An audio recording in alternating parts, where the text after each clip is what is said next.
Our Kansas Jayhawks have arrived at the Orange Bowl.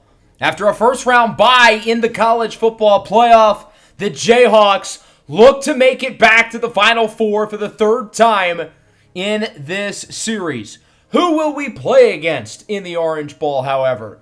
Will it be the Michigan State Spartans, or will we get round 3 against the Arkansas Razorbacks, who we have played in back-to-back episodes now? It would be wild if we play them for a third consecutive time.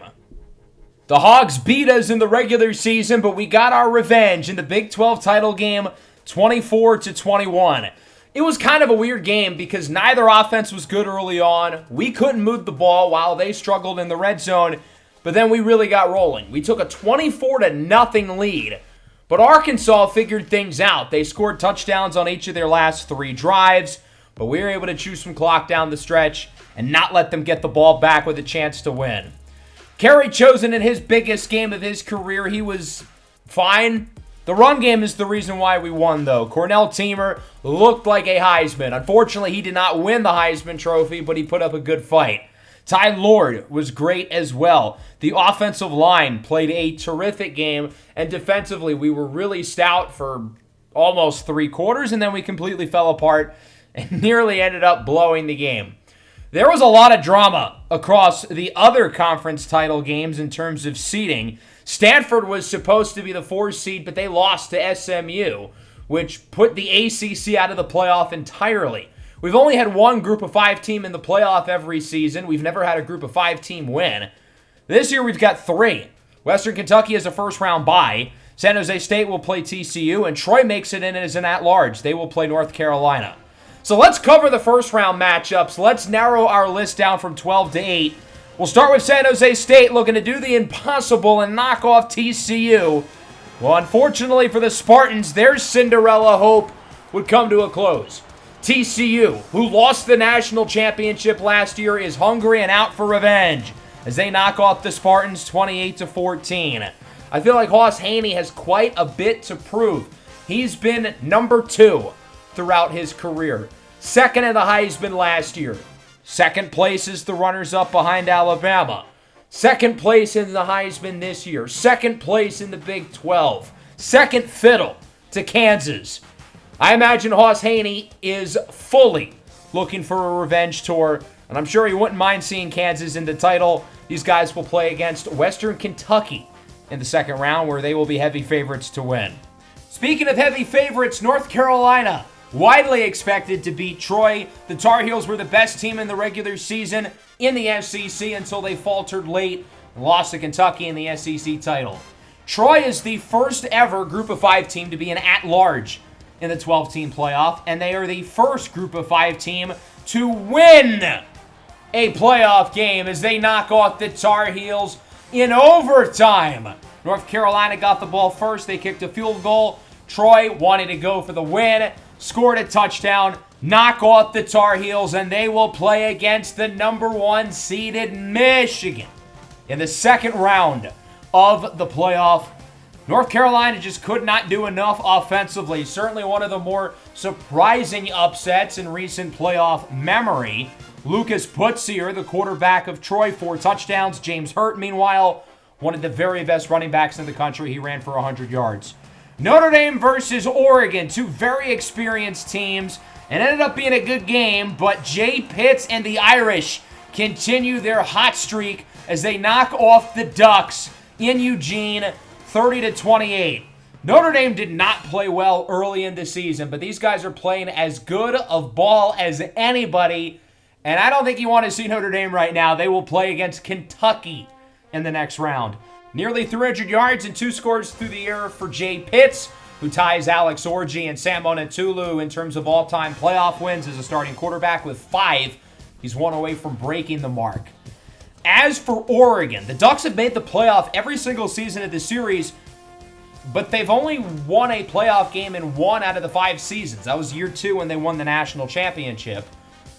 Otherwise, they're 0-4 in the playoff. Thank goodness for their season 2 run, or else the conversation around Oregon would be nasty. And finally, Arkansas versus Michigan State to see who plays against us in the Orange Bowl. I expected this game to be a lot closer, but Michigan State really took care of business. They ended up beating Arkansas 28-10 as Malik Page really struggled in his first career playoff game. So we will not get round 3 of Kansas and Arkansas, but instead it'll be Michigan State, a battle of the basketball blue bloods. Arkansas beat us at home late in the year, and that was their peak. They lost 3 consecutive games after that to finish out the season, losing to Missouri, losing to us in the conference title, and then losing 28-10 against Michigan State here. Malik Page was really not good. He only completed 10 passes, sacked 6 times, picked off 3 times. Now, Arkansas did run the ball well in this game. Craig Avery, 15 for 140. So this kind of tells me that we're going to need to win this game by running the ball. Though lucky for us, we have arguably the best rushing attack in the country with Cornell Teamer and Ty Lord. Michigan State's got a plethora of weapons offensively and a really good defense, given that they only let Arkansas score 10. So this is our playoff bracket. TCU, Western Kentucky, Troy versus Michigan. You would think we'll get TCU and Michigan in the semis, but you never know. Games are not won on paper. And then our quadrant is going to be really tough. Michigan State, Kentucky, Notre Dame, all very, very solid. We're going to be in for a challenge with this game against Michigan State, and if we win, we'll be in for a tough one regardless of who we play against in the semis. Here's some other results across the country. SMU blows out University of Southern Mississippi, 2 teams who were right on the edge of making the playoff. In terms of some other notable results, big win for Utah. I feel like they could have been here if not for Isaac Wilson missing time throughout the season. Texas ended up losing to Liberty. Thank God we don't have to deal with Texas in this series anymore. They've made my blood boil for 5 seasons, and now I never have to deal with them again. Ohio State over Auburn in Isaiah Lamoore's final collegiate game. You know, he could have been here for the playoff run if he wanted to stick around, but that's neither here nor there. So let's look at our matchup upcoming against Michigan State. Obviously, it's been a successful season for us. We went 12-1. At times, we've looked like the best team in the country, and we are currently ranked number 2. However, it's a new slate. The regular season is gone. Now, technically, your team record still applies here in the playoff, unlike professional sports, but that's not what we're going to go into it with the mindset of. We're 0-0. We've got to get a win every single week we play because, well, if we lose, then we're going to be out. I think we've got the team that can make a run for the national championship. I think compared to the Season 1 team, I think our roster is a little more complete. Compared to Seasons 3 and Season 4, much of the core has more experience. Obviously, Kerry Chosen doesn't. He's never played in a playoff game, but he's been on the sidelines for playoff games. That can't mean nothing. We've obviously got the backfield with Cornell Teamer and Ty Lord. Lord, if you remember, did not play in the playoff last year. He was hurt. Speaking of injuries, Amani Law has missed the last 5 games. He is back. I think Rajon Jones specifically, along with Elijah Parrish, have done a good job in his place, but neither of those guys are Amani Law, who's going to the NFL after this year, and we can say that about a lot of the guys on this team on both sides of the ball. This feels like it's going to be our best chance to win a title because we're probably never going to have a Heisman-esque season from a guy like Cornell Teamer. We've got all these playmakers on defense, obviously Amani Law and a great offensive line, and who knows what Kerry Chosen is going to do after this year. As for Michigan State, they're a team who have been widely irrelevant throughout this series, but they went 12-2 this year. Their only losses against Michigan and Michigan again. They didn't play well in either game against the Spartans, but they've been really solid throughout the rest of the year, particularly on offense. Now, on paper, their roster's not that great. They're only an 82 overall, which, in perspective, we are a 90. But they've got a really good quarterback, Alessio Miliojevic, who's been through a lot of ups and downs throughout his collegiate career. J.C. McManus, over 1,100 yards, and then out wide, the redshirt freshman, Moses Duggan, 17 touchdowns. He's a beast. Nearly 1,000 yards and 11 for Juice Watkins. Nearly 1,008 for Bagley. They've got a 3-headed monster out wide. And then defensively, Greg Gainwell, the redshirt junior, 17 sacks. He is a machine. As we look at their roster, the quarterback, Milivojevic, is the highest rated player on the team as a 94 overall. He has been a starter for this team since his freshman year. He wasn't that good. Then as a sophomore, he was really impressive. Did not play as a junior. They brought in Tommy Newman through the transfer portal. Gets the starting job back as a senior and is really impressive. They never should have moved him to the bench after his sophomore season, and I'll say that that will not happen in College Football 26's series because I'll be able to edit the player ratings. Since Milivojevic is real, I couldn't edit his ratings. But again, just because these guys are an 82 overall does not mean they're going to play like it. So we've got to go into this game knowing that they are one of the best teams in the country. The 82 overall does not do them justice. There's a reason why they went 12-2.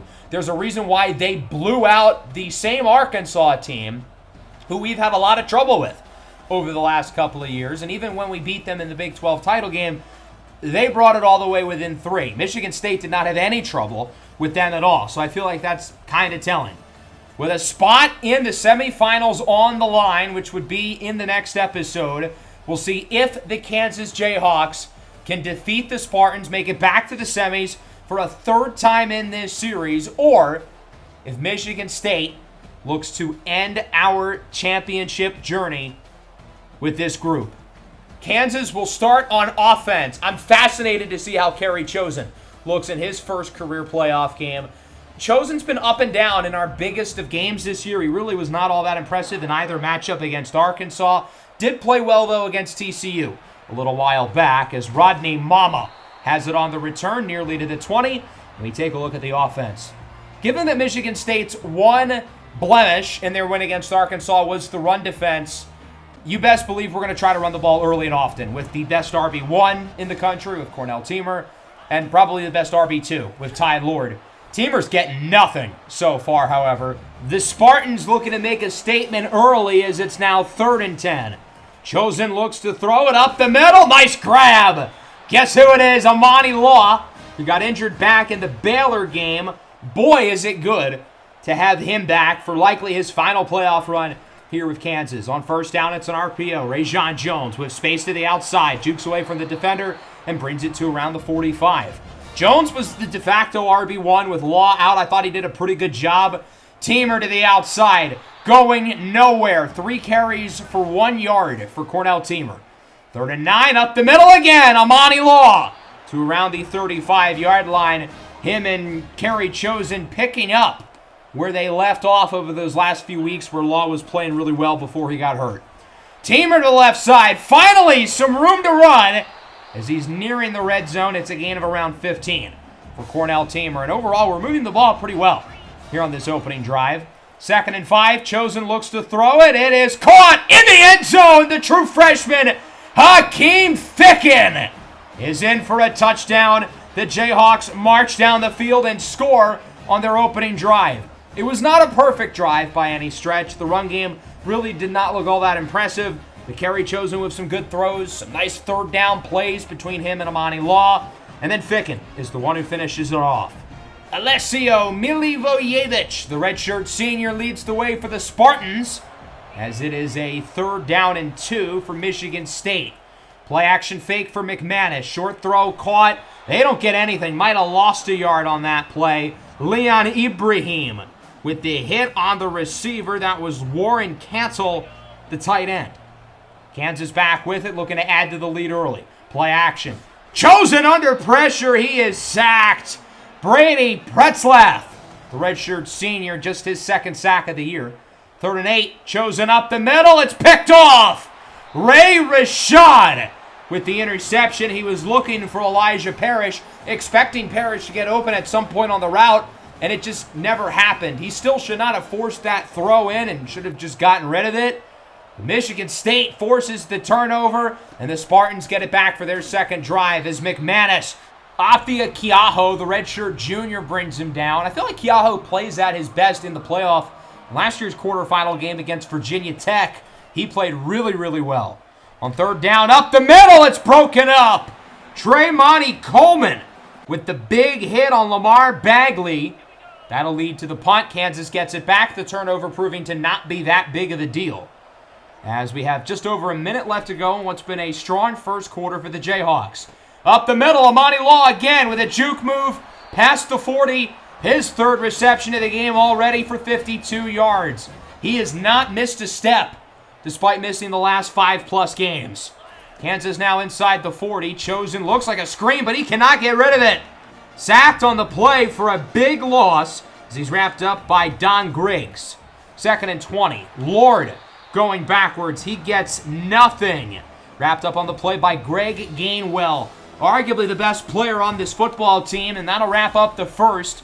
7-0 lead for the Jayhawks. We march down the field for the opening drive, scoring a touchdown.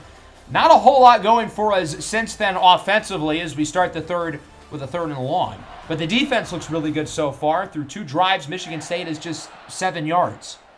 So we'll start with a 3rd down and 21. Teamer in the backfield along with Chosen. Kerry Chosen looks to throw it. Looking deep. It is caught! It's Amani Law once again with a 1st down, bringing Kansas to the 25. That was not an easy catch to make. Teamer with a couple of blocks to the outside. Jukes his way up the field and gets inside the 10. It's a gain of 17 for Cornell Teamer. He's starting to heat up a little bit, and that'll make it a 1st and goal. Chosen looks to throw it up the middle. It is dropped by Parrish. I thought that might have been a fumble. Parrish a little dinged up on the play. Shouldn't be anything too serious. Hopefully he can come back shortly. 3rd and goal. Here is Teamer. Tries to juke up the middle. He is in!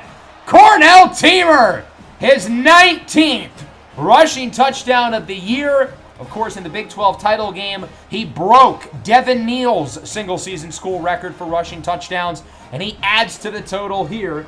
Teamer, of course, has scored a touchdown in all but 1 game this season.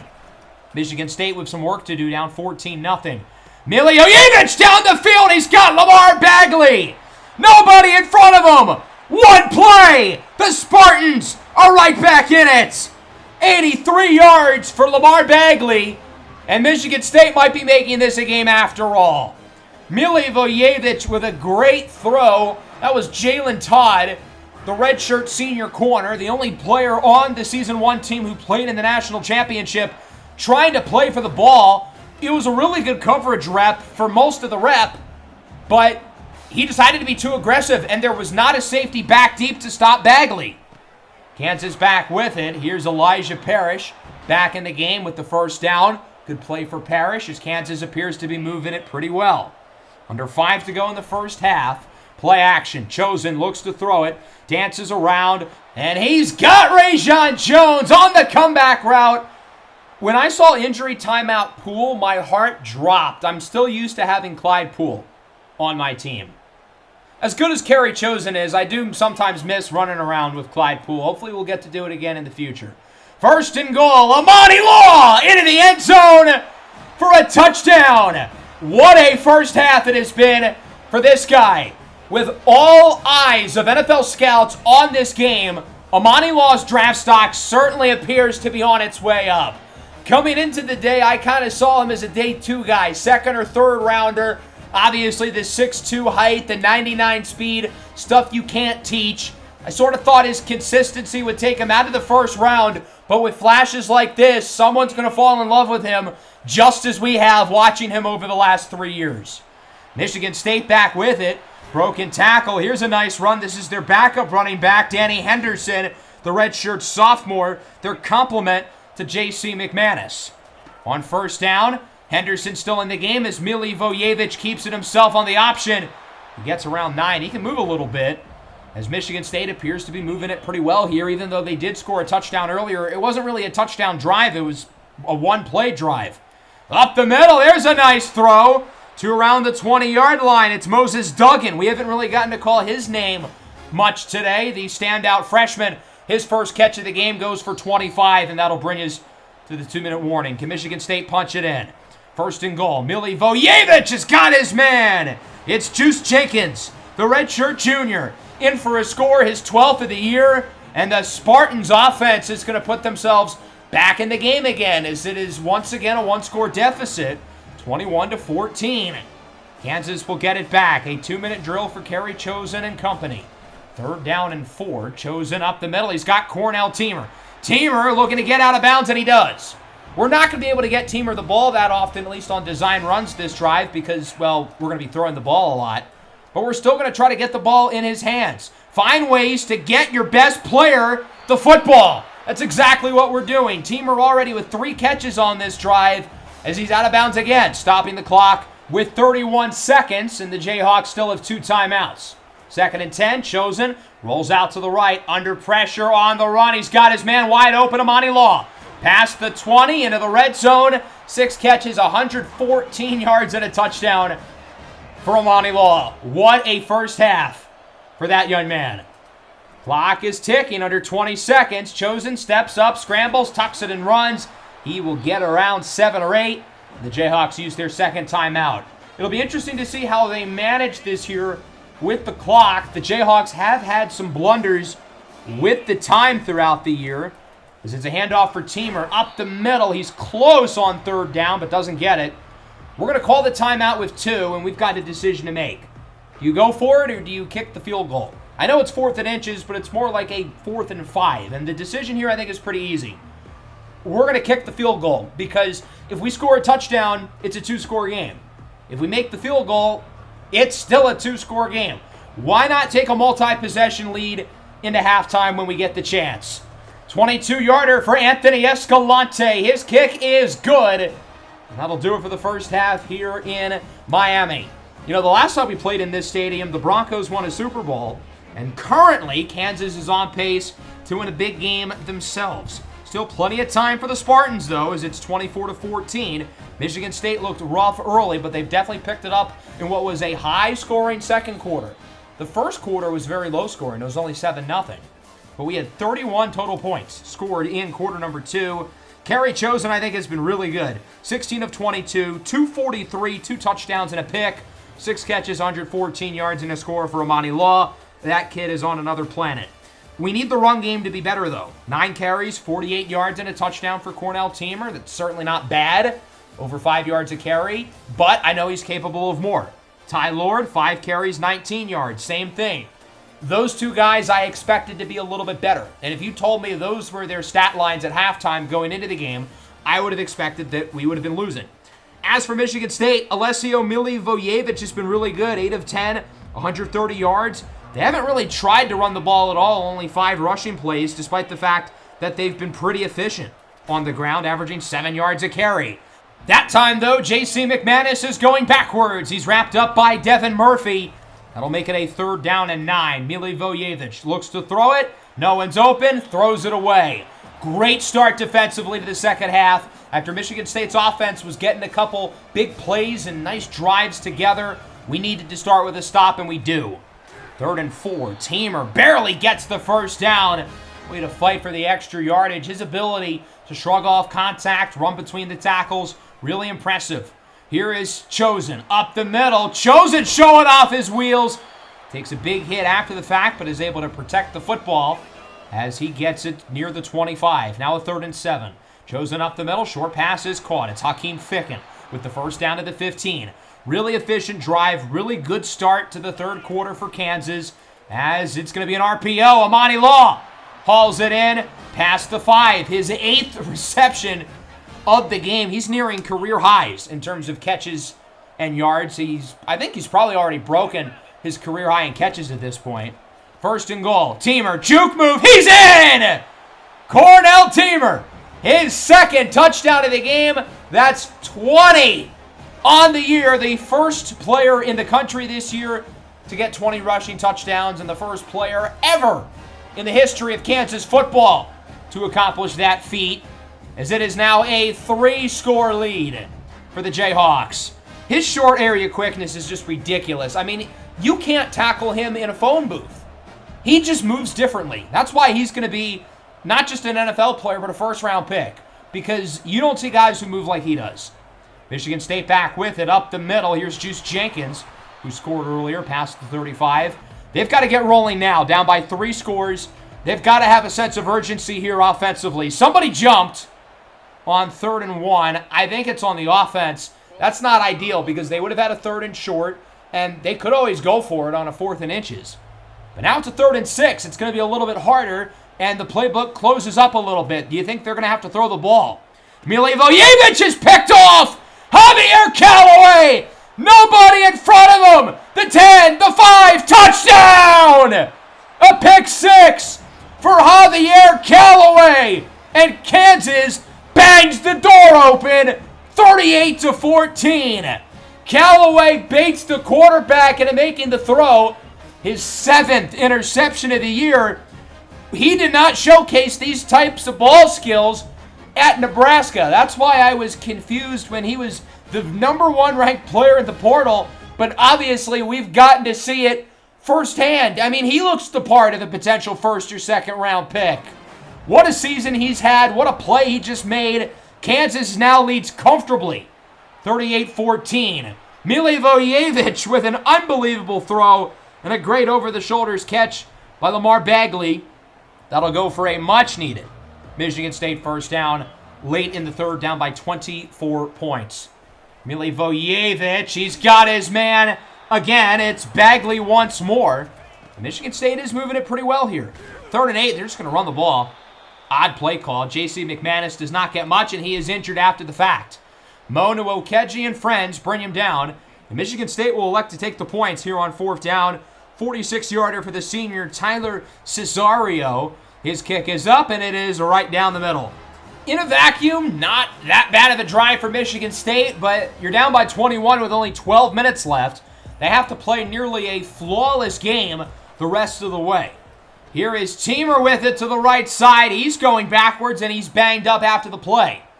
Teamer missed part of the second half of the Big 12 championship against Arkansas. It seems like he's starting to wear down a little bit, which is not good because he's our best player. He's our most important player. We need him on the field. 3rd and 7. Chosen throws out of the sack. It's incomplete. The Spartans get the stop. It's a bruised hand for Teamer. Kansas, meanwhile, punts it for the first time all day. 3rd and 1 for Michigan State. Milivojevic keeps it himself. Gets the first down. Big hit, though, from Devin Murphy. He's had a very good game as a run defender. Under 35 seconds to go in the third. Here is Henderson to the outside. Has room. A big run for Danny Henderson. Past the 20. Wrapped up in the red zone by Jalen Todd. And that'll wrap up the third. 38-17. Kansas leads by 21 points. We're in a pretty good spot. But game's not over. Job's not finished. We still got 10 more minutes. You know, Michigan State is pretty close to the end zone, trying to make it a 14-point game. 2nd and 7 here to start the fourth. Milivojevic looks to throw it up the middle. It is caught near the end zone. Juice Jenkins gets it to the 1. Milivojevic has been really efficient, 16 of 21, not missing many throws. 1st and goal, Henderson walks it in for a score. With J.C. McManus injured, Danny Henderson continues to do a really good job in his place. I would argue he's been better today than McManus. 2-score deficit, 38-24. Michigan State was down by 24 earlier. Now they're only down by 14. They're making progress, but they've still got a lot of work to do. Kansas is still in the driver's seat, even though the momentum is shifting a little bit. 3rd and 6. Lord gets nothing. Brady Pritzlaff brings him down, and we're going to have to punt it again. Michigan State can make it a 1-score game on this drive. Milivojevic looks to throw it down the field. It is caught! To around the 20, it's Lamar Bagley who hauls it in. 2nd and 10 now in the red zone for the Spartans. Henderson gets it back with a nice block inside the 10. And here comes Michigan State. They're really making this a game. They have a chance to bring you within 7. 1st and goal. It's the 3rd-string running back. He walks it in. That's Frederick Lincoln, the redshirt freshman. And look at that score. The Spartans, 17 unanswered points, and it is a 1-score game. This one is far from over, and for a Kansas offense who has not looked good as of recent, 3 and outs on their last 2 drives. Cornell Teamer not in the game. They've got to get something rolling. 3rd and 2. 1st down. It's Amani Law. His 9th catch of the game is now Ty Lord is dinged up, and both of our main running backs are hurt. Probably going to see a lot of Nicholas Scotland-Williamson the rest of the way. We're going to try to get Cornell Teamer involved. He feels a little bit slower, though, and obviously we don't want to risk injury if we do win this game and have him hurt against either Kentucky or Notre Dame. 2nd and 8, screen, That one is broken up, looking for Law. It would have been his 10th catch of the game. Now we've got a pivotal 3rd and 8 with 4:21 to go. Chosen looks to throw it. Up the middle. Wide open. First down. It's the true freshman, Elijah Parrish. One of our biggest plays of the game. And now we are fully in chew clock mode. Tick, tick, tick, tick, tick, tick. The Jayhawks in no hurry. Teamer to the left side. He's got the first down. Tries to go down before getting tackled, but he's pushed out of bounds, which does stop the clock. But I'll take another first down. Gets us closer to field goal range. Now inside the 30. Teamer again. Cuts outside. Gets a few. And we're going to let this clock continue to burn. Nicholas Scotland-Williamson in the game. I don't want to overuse Cornell Teamer in this spot as Scotland-Williamson has blocks. First down near the 10. This could be the final play before the 2-minute warning. We've done a great job of milking as much clock as possible as Teamer gets it up the middle, and he gets a few. That'll bring us to the 2-minute timeout. Got to imagine Michigan State is going to start using their timeouts here. 2nd and goal. Chosen and Teamer. It's a direct snap. Teamer does not get enough, and there you go. They're going to start using those timeouts. Much like the end of the Arkansas game in the Big 12 title, we're doing a great job of chewing clock, and even though Michigan State's going to get the ball back, it's not going to be with much time, and hopefully a 2-score lead as Scotland-Williamson does not get enough. He was focused on going horizontal there rather than vertical to potentially censor a field goal if that's what we choose to do. And much like the end of the first half, it's an easy choice. Why go for it when you can make it a 2-score game? Even if we were an inch away from the end zone, making it a 2-score game with a field goal just seems way smarter. Kick is good for Anthony Escalante. He's 2 for 2, and it's a 2-score lead, 41-31. Really good drive. We used like 5 minutes of clock. Michigan State only has 1 timeout, and they're down by 10. Milivojevic will throw it away on first down. No one open. Good job there by the coverage as Henderson is hurt for the Spartans. That's not good news. He's been one of their better skill position players today, averaging over 10 yards a carry. The freshman, Lincoln in the backfield. 2nd and 10. Milivojevic. No one's open. Throws it away again. Coverage looking really strong right now after an up-and-down start to this game. 3rd and 10, minute 37 left. Milivojevic. Clean pocket. Now under a little pressure. No one's open again. He has to throw it away. And that'll bring us to a 4th down and 10 after 3 throwaways. He's not going to be able to here as it's intercepted. Javier Callaway again. Go down. All right, good. He's down at around the 15-yard line, and Kansas is in position to potentially seal the deal. Now, the game is not technically 100% over. Michigan State is a timeout, and there's more than a minute 20 left. So we're going to try to get this play to last more than 5 seconds as Scotland-Williamson gains around 5. Pretzlaff is hurt, so they'll have to use their last timeout anyway. There's a minute 21 on the clock, so I think we're going to need 1 more before we can kneel the ball here. 2nd and 5. It is Cornell Teamer who's back in the game. He gets it, and Teamer gets the first nearly in the end zone. Now I think we're good. The Jayhawks in victory formation. This one is over. The Kansas Jayhawks are headed back to the semifinals for a 2nd year in a row and for the 3rd time in this series with a 3rd different starting quarterback, no less. We couldn't get the job done with Jalen Daniels. We couldn't get the job done with Clyde Poole. But can 3rd time be the charm with Kerry Chosen, who's obviously never started in a college football playoff semifinal game, but a lot of the guys on the roster have. These guys, for the most part, were here when we lost to Alabama a season ago, and you best believe they're looking to avenge that loss against either Notre Dame or Kentucky. Got to give the Spartans credit. They really battled back. For much of the game, we were in clear control. Going into the 4th quarter, we were up big, 38-14 at one point, and the Spartans made it a 1-score game. But Kansas is the one who will be celebrating with the Oranges. Javier Callaway, the player of the game. His pick 6 in the 3rd quarter is really what put us over the edge and made it too much of a deficit for Michigan State to climb back from. Really solid team win here for the Jayhawks. Obviously some stuff to work on. But overall, this team continues to prove that they are worthy of chasing a national championship. And maybe 3rd time's the charm. Maybe this will be the year. that we can do it. I felt like the offense was a little inconsistent, though. Much like the Arkansas game, started slow, then they played really well in the middle, and then they finished slow. Defense was also inconsistent. They had some really good moments, but also some, not as good moments. What I do take away here from some of these numbers is the time of possession. We did a really good job with the clock. We did a really good job controlling the pace of the game. 23 for 34, 312, 2 touchdowns and a pick. I thought Kerry Chosen was good in his first playoff game. We didn't run the ball very well, though, especially in the second half. Only 4.6 yards per carry for Teamer and 2.6 for Lord. It's not entirely their fault, and both guys were banged up. We're going to need more from the offensive line, and we're going to need a little bit more from them, and I know they're both capable. 9 for 144 for Amani Law. This dude is a stud. 5 for 54 for Parrish. Jones had a couple nice plays. Ficken with the touchdown earlier. Everybody really getting involved for us in the air. Offensive line wasn't bad. They didn't have their best game, but the pass protection for the most part was pretty good. Run blocking could have been better. And then defensively, again, up and down. We've got to have more presence in the backfield. We didn't send much pressure. No sacks, only 2 TFLs. But I thought the secondary, for the most part, was quite solid. Callaway, of course, with the 2 picks. Milivojevic, I thought, was pretty good. It's hard to blame him for the loss. I feel like he had more good plays than bad.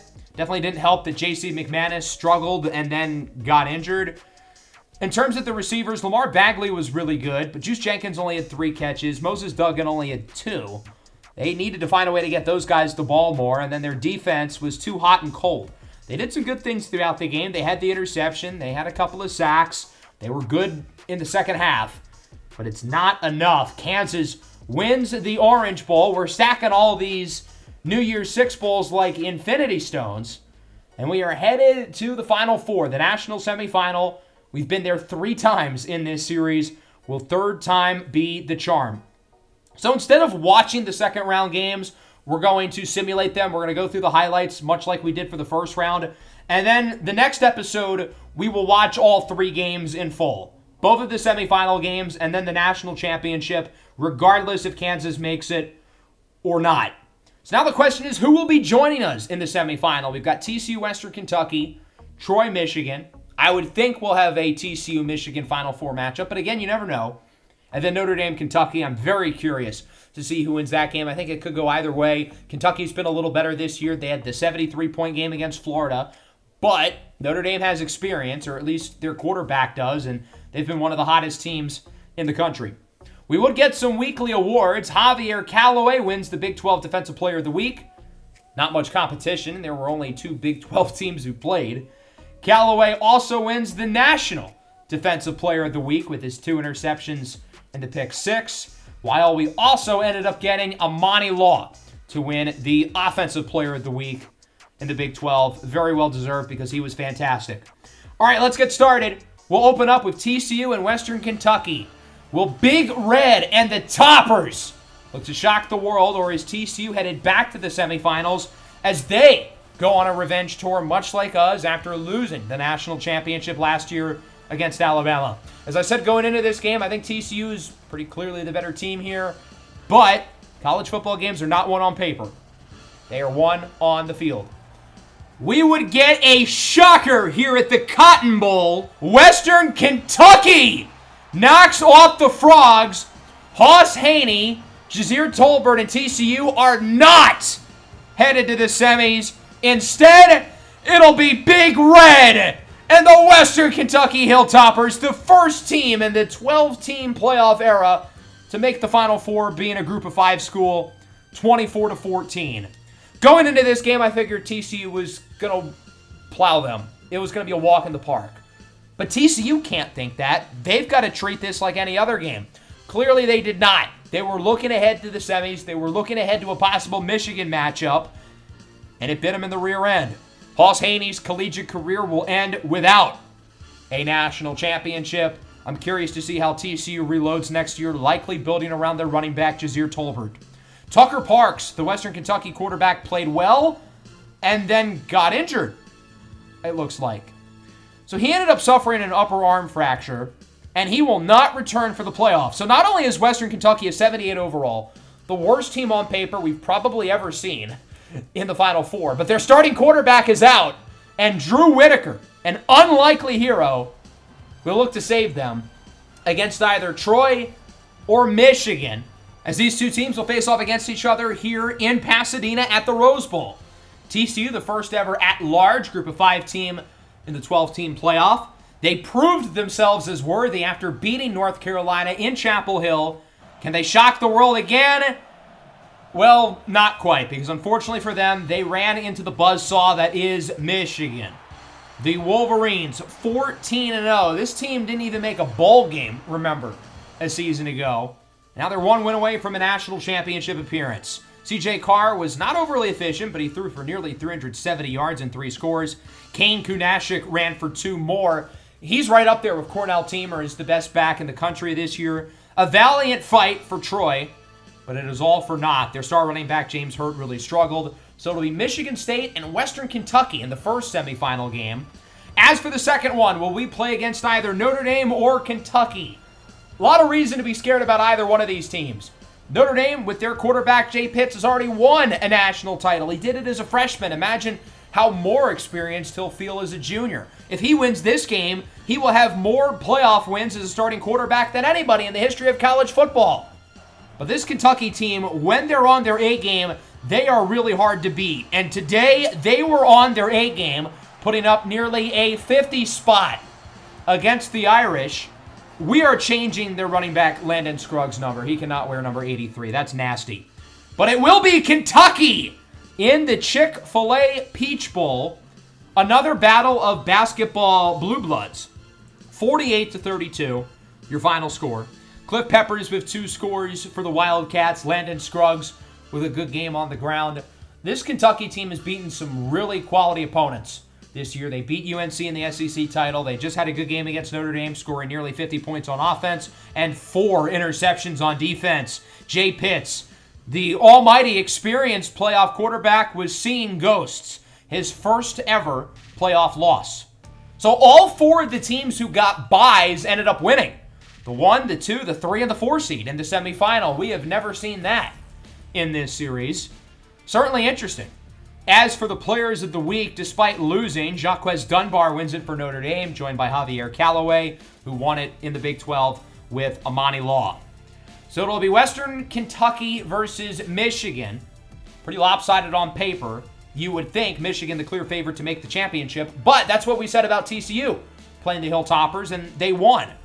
We, meanwhile, will play against Kentucky for a spot in the title. The Wildcats are 12-2, the SEC champions against the Big 12 champions. We are going to wrap up the season. In the next episode, we're going to go through both semifinal games and the national championship. Can the Jayhawks finally get over the hump and win the damn thing? We couldn't do it in year 1. We couldn't do it in year 4. Will third time be the charm? Find out next episode, premiering this Friday. Peace out.